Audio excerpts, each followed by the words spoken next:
grandchildren. So when I pass away and my assets and my monies are being divvied out, I want to make sure that my heirs are taken care of as best they can. So grief is forward looking. Now, you may have to force yourself to look forward. Just part of the process of letting go and latching on. You're letting go of certain aspects of memory, and you're trying to latch on and form some new memories. And we're going to come to that. Avoiding grief closes the door to growth and maturity. You can spend your life trying to avoid more heavier types of emotions, and all that's going to just really warp you emotionally. So you can't run away from grief. It is a part of the human experience. And so those are two choices. Either I'm going to accept what's happened, and these are all cognitive processes. I'm going to accept what's happened, or I'm going to avoid what's happened. Now, avoidance is really interesting because you see not responding to grief or to the death of a loved one when they should have already been preparing for that reality. So a lot of times when I'm sitting with families who are really struggling and the loved one has been in a health decline for the last 5 years, why are you acting like you're shocked that they're passing away? Death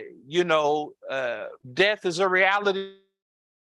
But certainly, if you have the opportunity to be aware of the fact that my loved one, their health is declining, well, I need to start getting my house in order and preparing for that ultimate reality. When you see that happening, when families are just lost and they're literally running around like a chicken with their head cut off, then you know that somewhere within that family, someone who's substantial was avoiding this whole subject. I actually saw this there when I was working with the family, and when you have a group of chaplains, we all kind of tag team the various families. Well, I was already warned about this family, and it was a larger family. I think they had 3 boys, 2 girls, and the boys wanted to let the dad go, and the girls didn't. And it was World War III, and of course, you know, the girl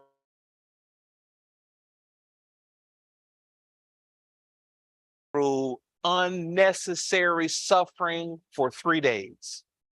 I mean, every breath was labored.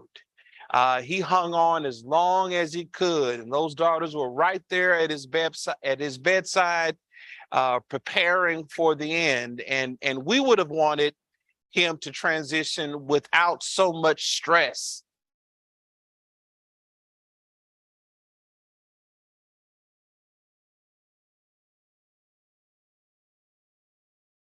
And I'm just trying to give you an example of that is what it looks like. So we want to accept grief. We don't want to avoid it. Then finally, after today's lessons, you'll have practical insights on grief and suffering. All right. Then we went to Deuteronomy 34, 1-8.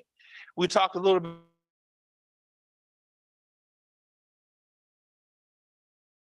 Very important biblical figure. And number one, he was notable in that he was, next to Jesus, as far as I'm concerned, the best leader in the Bible. You want to learn leadership lessons, you want to read and be familiar with Moses' story. The question is, number two, we all have a Moses. Who is that important person in your life? And that's the person that I want you to kind of be thinking about as we work through this information. Number three, as we're just giving some background about Moses's life, I shared with you last week that Moses, in his own mind, his work may not have been complete. It been done. And if you'll remember, Moses' whole thing was to take the children of Israel out of Egyptian captivity into the promised land. That's what he set out to do. But he didn't get a chance to do that. He was able to see the promised land, but it was actually his successor that was able to take the people of God into the promised land. So as far as God is concerned, he's working. So he may not have believed it was, God thought it was. And I wanted you to kind of get comfortable with that concept of knowing that there may be some things that you want to do, that you believe God's called you to do, that you're doing now, but you may not finish in terms of how you're defining finishing. And it could very well be that God's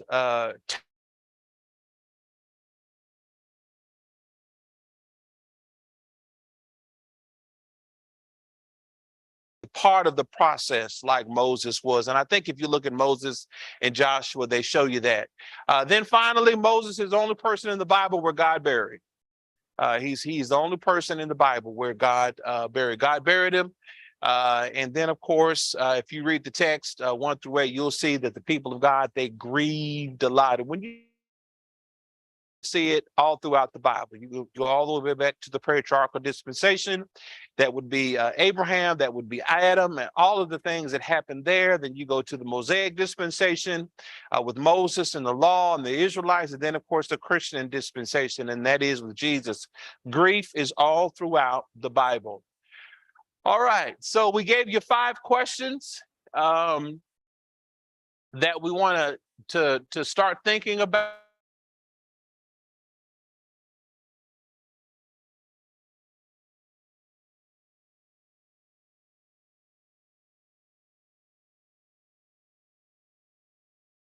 Your own life.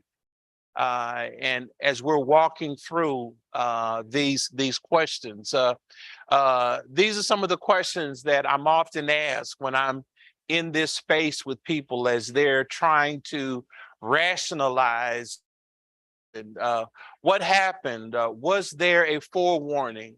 What do I do with the news? And over the years, I've seen people do all kinds of crazy things. So you want to be thinking about now, all right, when I get that news from this notable figure that I'm thinking of, what am I going to do? What am I going to do? How am I going to respond? And I even encouraged you last week to maybe put it down in writing so you can have some sense of, okay, this is how I'm going to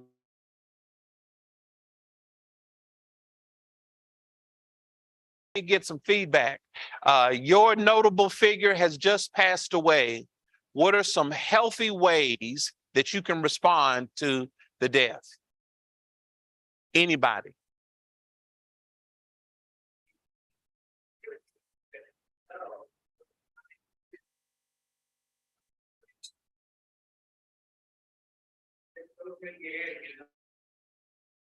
Very good. So Brother Earls is saying one thing that you can do is that you can recite scriptures. You can meditate on God's word, and that can be the first place that you turn to, is to God's word to get comfort. Very good. What else, Sister Pickens?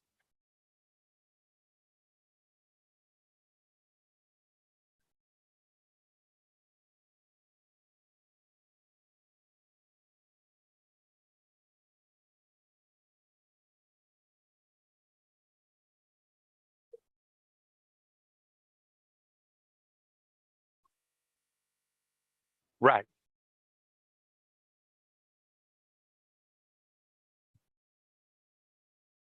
Okay. Very good. So what Sister Pickens has said is that your response may be to be more of a silent prayer in terms of what's happening. And, you're there to maybe assist your family members of the family, if you're thinking about someone that you're not necessarily related to, and you're just, you're going to be the person that's going to help the family get through it. So just be thinking about how you're going to respond. Now, don't avoid it. And I want to tell you again, avoid it. We celebrate life so much, and we spend very little time thinking about this important subject. All right. So what are some healthy ways? How about some unhealthy ways? What are some unhealthy ways that you can respond?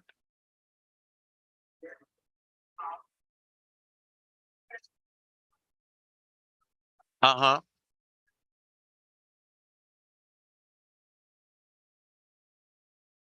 Good. Right. Right. Very good. Very good. So that's a combination of what they both said. Very good. So be still and reflect and turn to God's word. Very good. All right. Now, what about some unhealthy ways? What are some unhealthy ways that we can respond to, huh? Drinking a lot to start drinking. All right. So that, man, that alcohol is a booger. All right. Very good. Very good. Drinking alcohol. All right. And that's where we go to in our pain. We go to Jack or Hennessy, whatever people are drinking these days. What else? Yes, ma'am. Yes. Yep. You can start being aggressive. You sure can. A lot of times within a family, when somebody passes away, that's a notable figure. And uh, if for example, there are a bunch of siblings and some of the siblings helped with the care and some didn't, then that kind of evidences itself when they pass on, because you better believe when that will is read, everybody's going to want their own equal share. So that's when all of those issues start surfacing. The best thing you can do this subject and sit down with your family and work through these mechanics. That's why we've entitled this the intellectualization cognitively. How am I going to respond to grief? Yes, ma'am.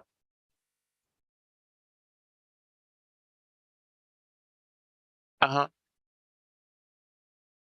A, a little louder.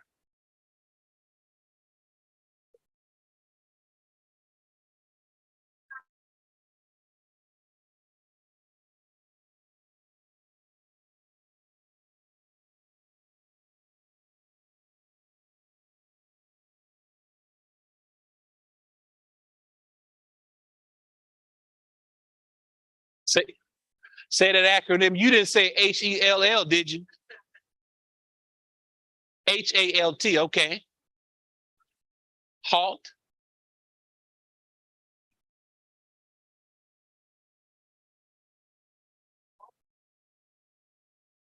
Hungry, angry, lonely, and tired.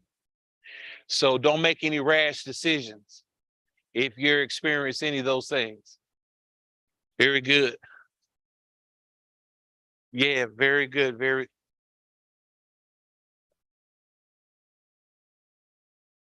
right.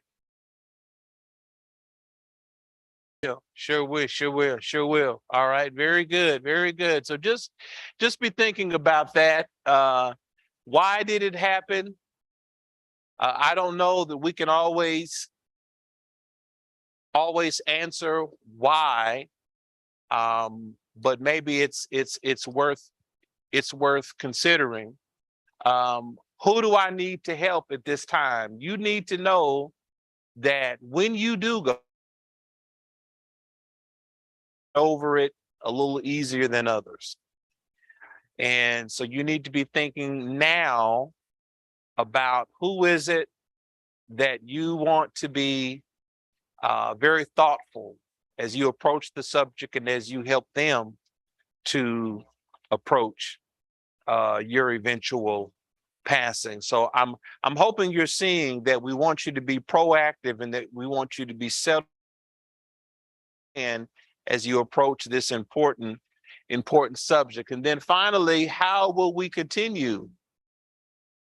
What is life gonna look like once they've passed on? And really, a lot of this you'll actually see in the Gospels as you see Jesus preparing his disciples. When you go back and when you look at some of the conversations that Jesus had with his disciples, it wasn't too long into his earthly his eventual passing or moving on, and tearing down the temple and rebuilding the temple. These are all metaphors that pointed to the fact that he knew he wasn't going to be there, and he was preparing those guys to take over. And he started doing that very, very early. So with that in mind, then he was getting them ready for continuing. Families can do is not sit down and talk about what the future is going to be like. I've even seen, churches do it too. They not be thoughtful about notable people in the congregation that have passed on, as if any of us are going to live forever. And I've seen preachers in particular, my whole ministry, you all know I was practically born on this pew. I've seen so many congregations just in extreme turmoil. Here recently, a friend passed away, and that congregation is dissolving right now. So that these are thoughts worth considering. How will we continue? What needs to be continued? What needs to end? What needs to begin? So these are all questions to think about. So anything here before we push on to the next one? Yes, ma'am.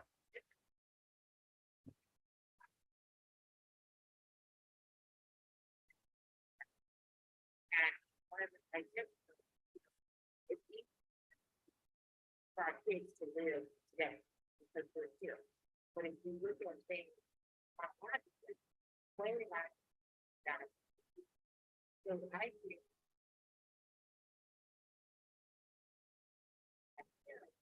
it's not any of the Correct. so always circle the way.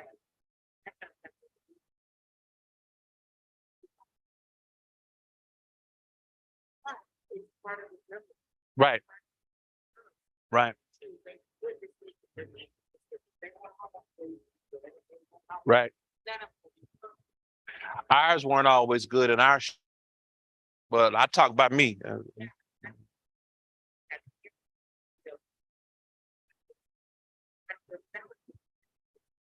Right.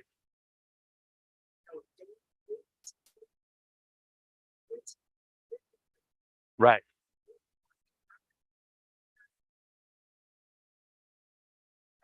Right.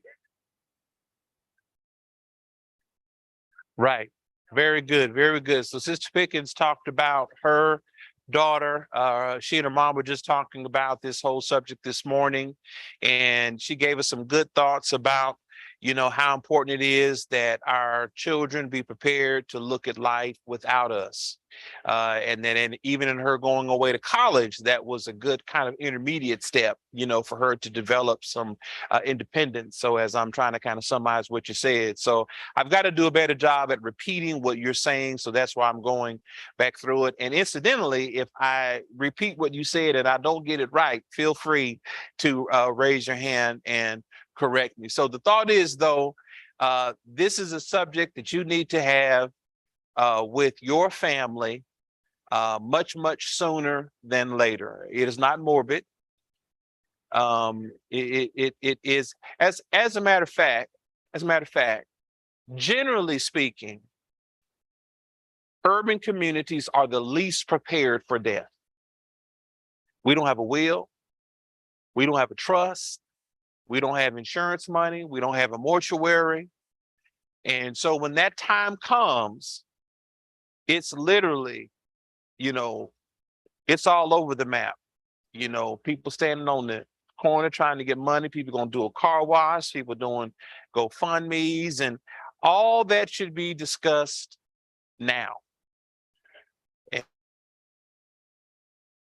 by not steering them toward considering a reality that doesn't include you being with them in the flesh. All right, now we're going to close where we ended up last week at 10 statements for consideration. And this is kind of based on my 30 plus years of being a minister. I've been in this counseling therapeutic space with my master's degree, and then of course chaplaincy in 2014. So these are just some things that I want you to consider as we're wrapping up at least this first lesson. Now, if you want this information electronically, I'm more than happy to get it to you. If you don't do electronic communication, I left about 15 copies of the lesson in the rear. So feel free to get one there. And then again, if we're out of it, then I'll be more than happy to make you a copy, and we'll see that you get it. All right, so let's look at these statements for consideration. Woo, that print is small, Lord have mercy. All right, let me get my paper out. All right, I got my copy right here. I don't know if you can see that, but that is some small print for me. Woo. Okay, so the first thought is consider continuing causes and activities as a way to relive sacred moments with our loved ones.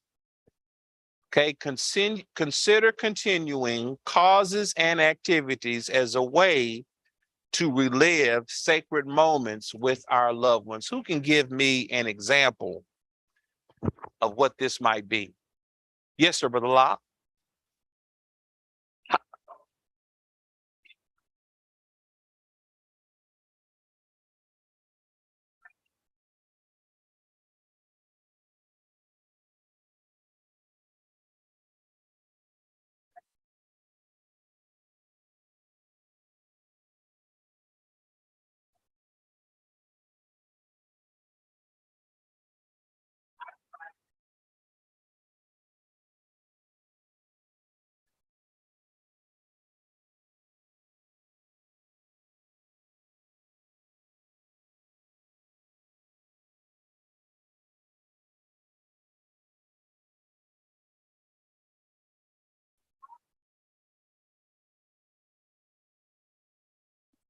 Right.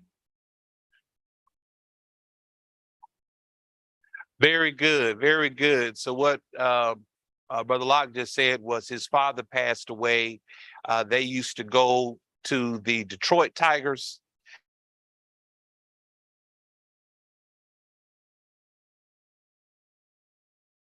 He tried to keep that up, but there were just too many changes, and he wasn't able to maintain it. So that is a wonderful example of exactly what I'm getting at.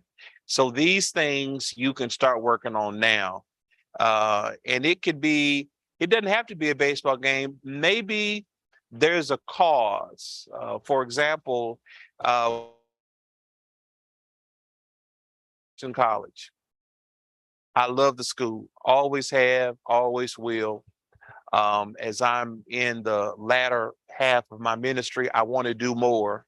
So one way that my family could celebrate my life is to establish a scholarship for students, or raise money for the school in some way. So that's something to consider. You could even ask your loved one, well, what would you want us to do? I mean, they're with you, so they could certainly give you some thoughts. You'd be surprised. Sometimes people are doing stuff and they don't want to do it. So they may have something else that they want you to consider. So that's number one. Consider. Number two, be vigilant in maintaining your emotional, and to what my sister was saying over here about that halt.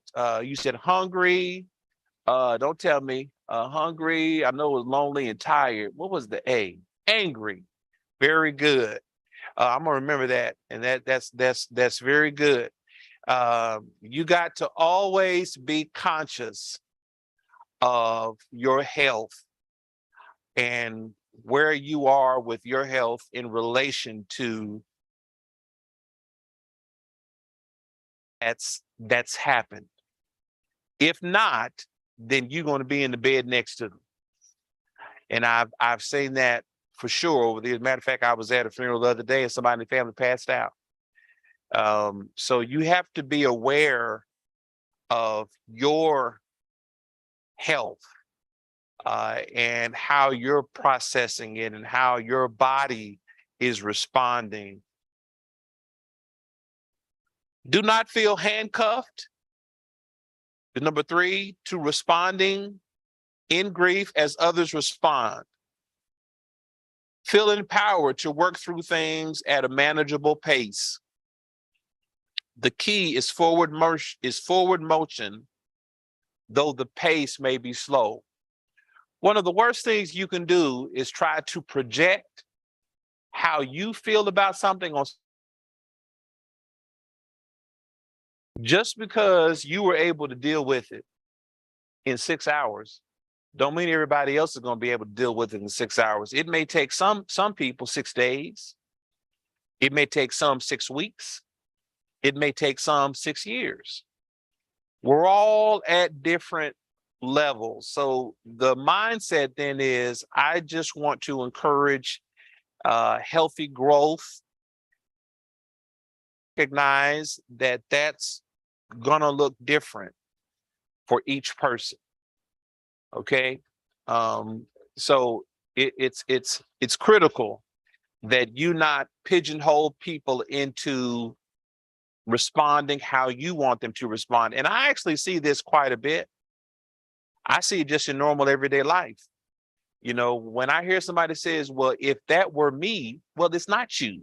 But if that were me, or if that were my son, or if that were my daughter, you know, and we rob people of their ability to be themselves. And we want people to be authentic and to be genuine and not feel like they have to, in this setting, respond in some kind of pre-manufactured way that they're not really feeling. Now, we are not saying let's be inappropriate. We certainly aren't saying that, but what we are saying is let's give each other time and space to respond to what's happened. In our community, in the urban or African-American community, there are some givens that we pretty much embrace. A wake, a funeral, a celebratory funeral, a repast.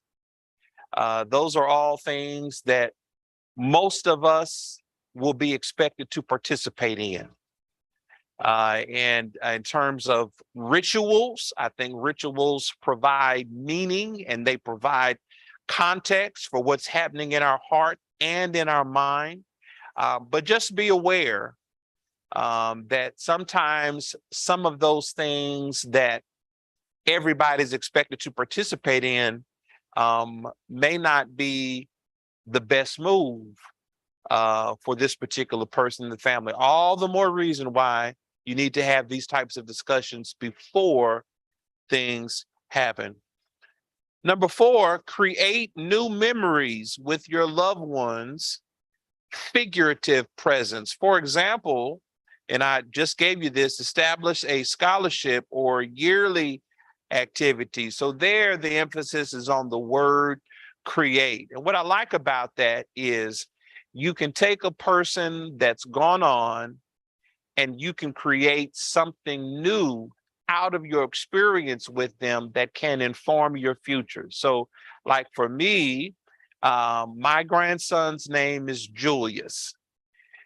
So when Julius comes of age, I hope to expose him to my grandmother and some of the wonderful things that she did with the intent of encouraging him to kind of live in that same vein. Well, how might you do that? Well, one of the things my grandmother used to do is that she used to do real estate. And man, I'm telling you, she could look at a piece of property and she could work that property up. I have a smidgen of that talent. So when my grandson gets of age, and maybe I'm doing some kind of real estate deal, well, I want to include him and have that conversation with him. Well, this is your grandmother, and you know, this is how she affected the family. We all kind of, you know, so on and so forth. So you can get some things out of the death that are practical. And it does not have to be this Armageddon, end of life. My life is stopping. I'm over. I'm going to get in the bed and I'm never going to get out again. It doesn't have to be that kind of experience. I'm encouraging you now to think about some new things that you can create. And then finally, as far as number 5 is, pray for clarity, for discernment, and deliverance. Let me see, let me understand what I'm seeing. And if something I'm seeing or experiencing is somehow affecting me in a negative way, God help deliver me from that. All right. So these are all cognitive things. All right. So those are the first 5 observations, and I have 5 more. So what do you think? Any thoughts, questions, pushback? What do you think?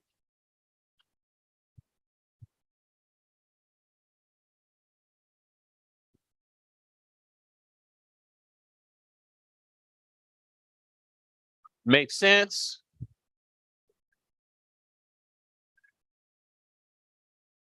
Okay, so with number 4, all right, so let's think about your own life right now.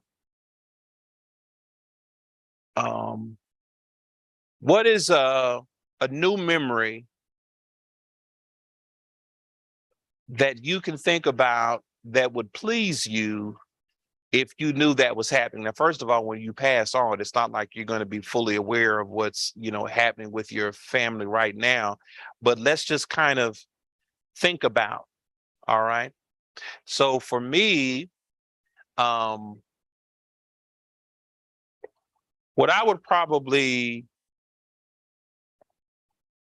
want them to do is do some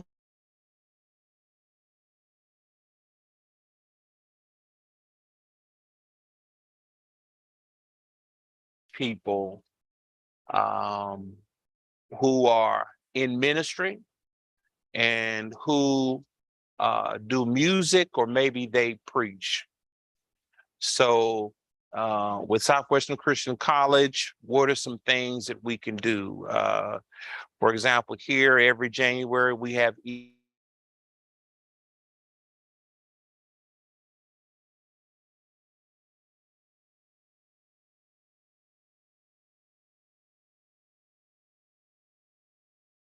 can be a benefactor of that, and I can help put that on to spiritually encourage and energize those who are going to be in attendance. I don't know, but what are creative ways that you think you can be remembered, that you can um, continue on in people's hearts and lives? Now, I'm not talking about ancestor worship, where, this is some kind of warped way. I'm talking about, as the Bible often a lot of times in the Old Testament, when something happens, they'll put some kind of memorial, and they'll say, we're going to name this memorial this, so the people will remember this happened.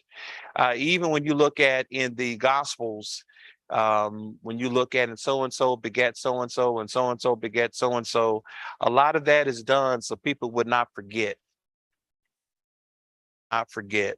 So this whole idea of remembering and not forgetting is a biblical principle. So let's just spend a few minutes. What are some ways maybe that you'd like to be remembered in a practical sense? Yes, ma'am, Sister Stephanie.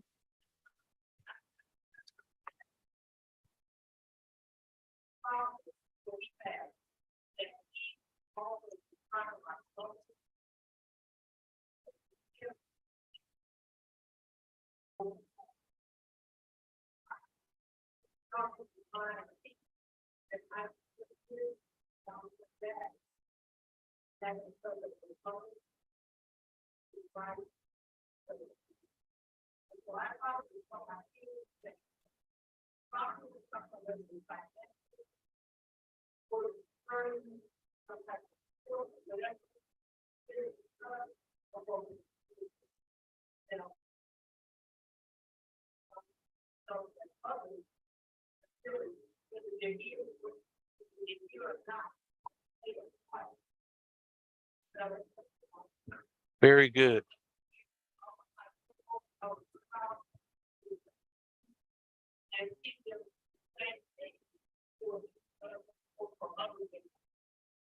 All right, very good. So, Sister Stephanie, and I know I'm not going to be able to share that. That was so good.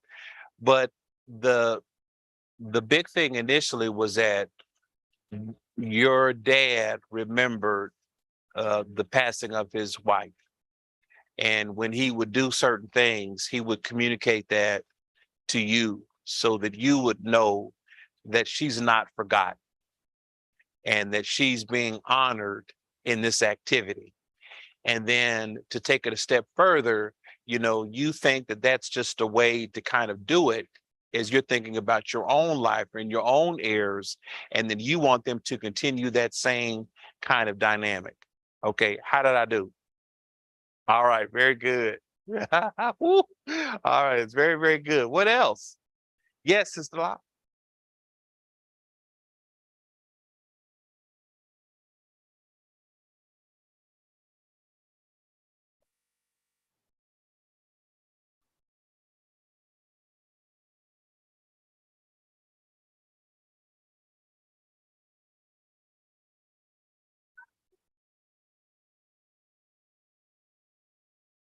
Oh,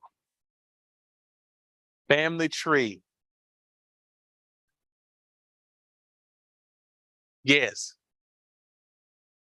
Uh-huh. All right. So what Sister Locke has said is she's thinking about wanting to maintain the every other year family reunion, and that every year, okay, I apologize, and that you want that to remain, and that's the influence of your grandmother is very good. Uh, Now you're also an expert botanist. So would you be interested in maybe some type of plant or tree, or is that just a part of your life that you don't want to?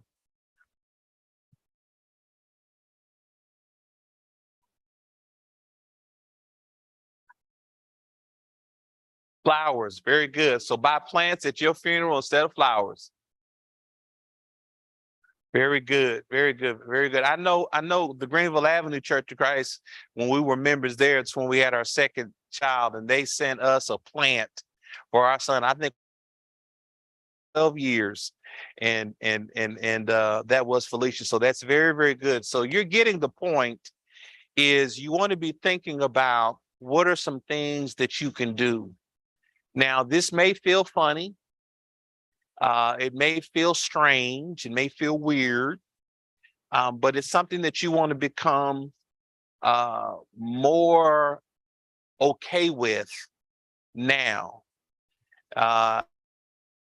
Working through those challenges, because your family is going to need your wisdom as they're working through it. All right, so let's look at this next 5. Death is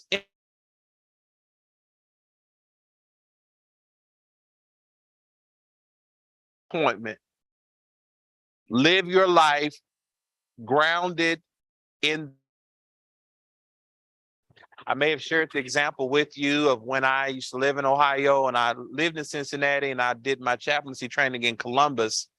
And a lot of times in Ohio, it snows so bad you can't see the dividing lines on the highway. And those big 18-wheelers, man, they don't care. And I cannot tell you how many times I almost felt like I was going to leave here just with the danger of being on highway. Taught me to appreciate every single day, and some other things as well. Um, Death as a general state of being is imminent. It's imminent. The Bible says it's appointed unto man once to die, and then after death, the judgment. So it is important that we be aware of that. And I would even suggest life in such a way where that's reflected in how you're doing things. Now, I'm not saying that you're walking around like a zombie or that you walk around in fear. Yes, this time will come for us. But my thinking is I'm going to try to do everything I can with every ounce of energy I have. I want to be all used up by the time I get my name called. I want to do everything to do in my life. So just know that death is imminent. And you would think that I don't need to say this, but I do. Because many of us act like we are going to live forever in our current state. And our families bear that out because our families are so unprepared. Our life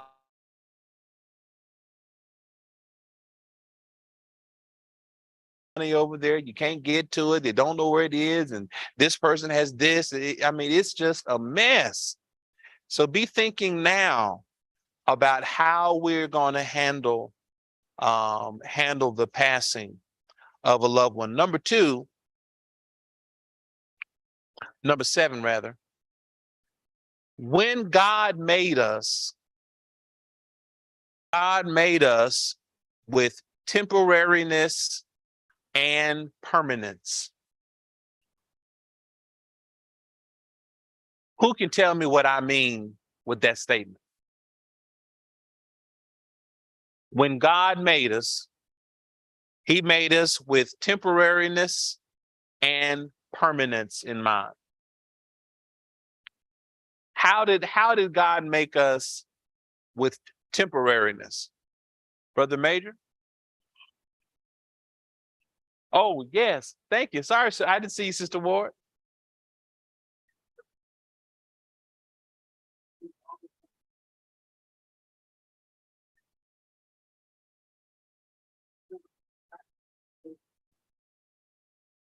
Very good.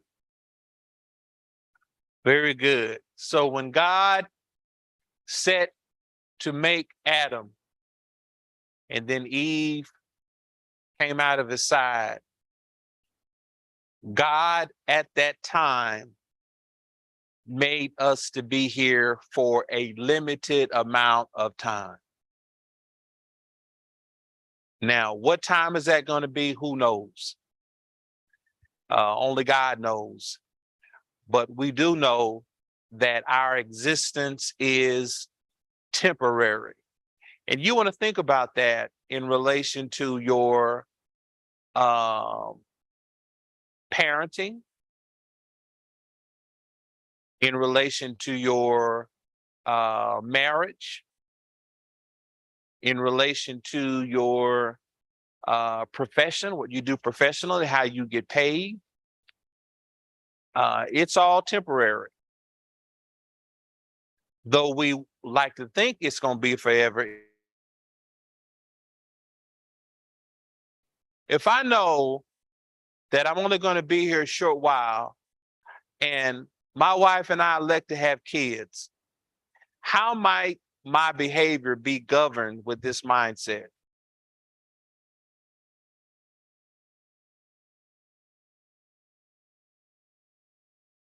Yes, ma'am.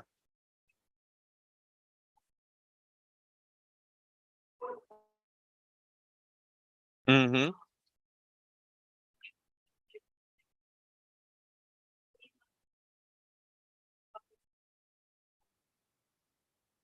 Right, right, right,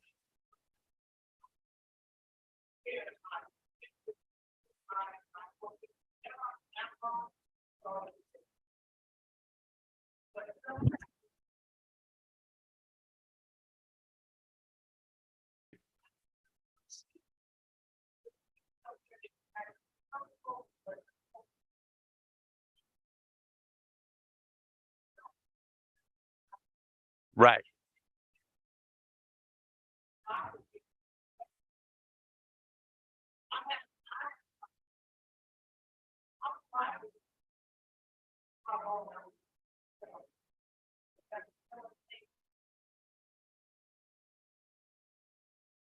Right. Right. Right. Learning to prepare. Right. Learning how to prepare our children to embrace this whole I'm only going to be here a short while. And it is a short while. I remember when I thought being 50 was old, but guess what? Being 50 ain't old now. No, no, no, it's not. It's not. Just 1 second, Brother Locke. So she also, Sister Stephanie also talked about like the do not resuscitate order, or how long, and that would be an advance directive, out at the hospital with your doctor and all that. Sometimes, like at our place, chaplains can help with that as well. But let me say a little bit, and then I'm gonna come to you, Brother Locke. Um, we have done a disservice to our children when we don't teach them to stand on their own 2 feet. Um, it is a crime for our children to be adults and not know how to go to work, create a budget, keep your lights on, your water on, you know, manage your credit, manage your relationship. If you're going to have children, be there for them, provide for them.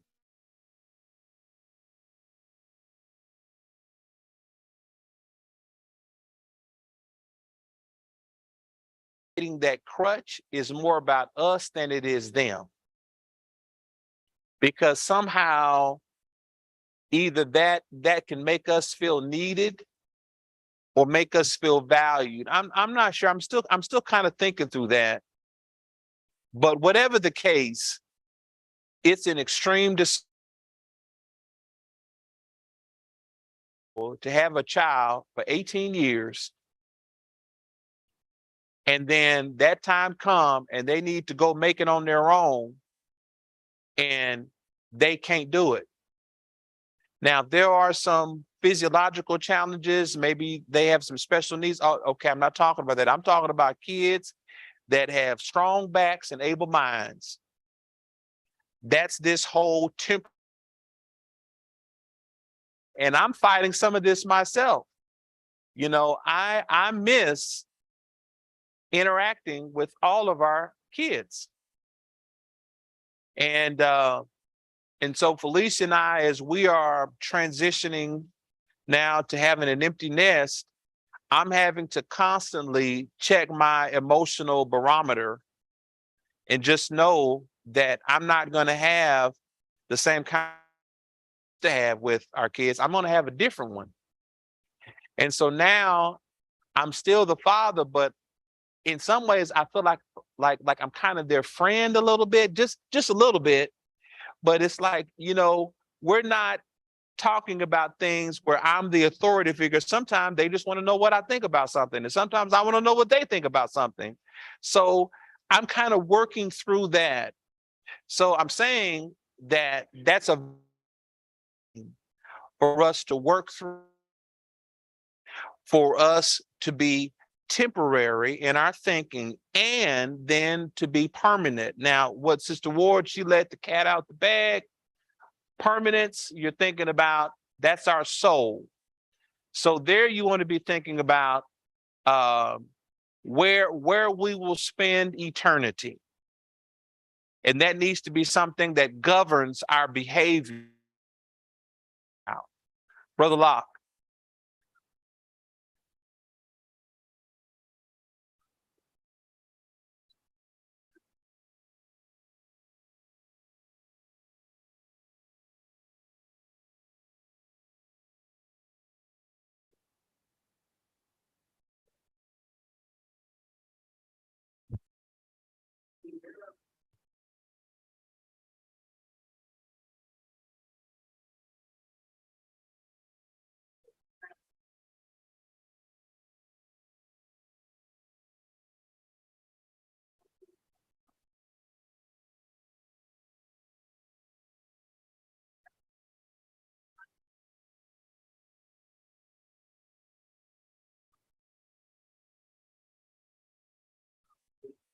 Right.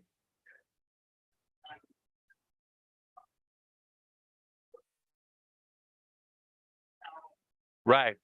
Right.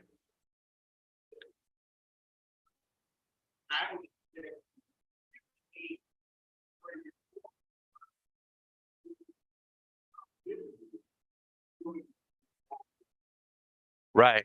Very good. Very, very good. Very good. I don't know how to repeat that. But that's very, very, very good. So I missed a sign up there. It's according till I still got 5 minutes, right? All right. So what Brother Locke just said, in short, is Brother Bowers lived the kind of life where we're still talking about his work now, and he's been gone away from us for some time. I remember Brother Bowers as well, of course, and his daughter Crystal as well, just the whole family. So he lived with that in mind, and we should do that as well. Let me go ahead and wrap it up. Life is a conjoining of the soul, spirit, and flesh. Lose one, and death is then loosed. Number 9, life longevity can be influenced by us, but God has the final word. This is especially hard for those of us who like control. If I ask you today, who's controlling in here? I may or may not see your hand go up. It's just a rhetorical question. But life longevity can be influenced by us, but God has the final word. So there are some things that we can do to enhance our health, the quality of life. But at the end of the day, it's God who has the final word. And then finally, because our loved one has passed, it does not mean that they will be forgotten. And that's actually something that the Bible, in Bible ages, they were obsessed with, and that is making sure that they weren't forgotten. And you can see that a lot. They did not want to just slip away to where nobody would remember them. So, all right, I'm done. All right, okay, so I'm done. So this is our first lesson, the intellectualization of grief. That was last week. And this week, this upcoming week, we're going to look at we die. And I'm often asked that, where is my loved one now? So we're going to talk about that on next week. Thank you so much for your time today. Let's have a closing word of prayer. Our great God, we are so thankful for our gathering on this morning. Grateful are we for subjects like this that in a very practical way encourage or prayerfully inspire us to be proactive. Grief certainly is a monster in many ways, but if we are aware of what's happening prayerfully in a cognitive way, we can attack it and we can deal with it. So when these things happen, when the death of a loved one or when our death is visited,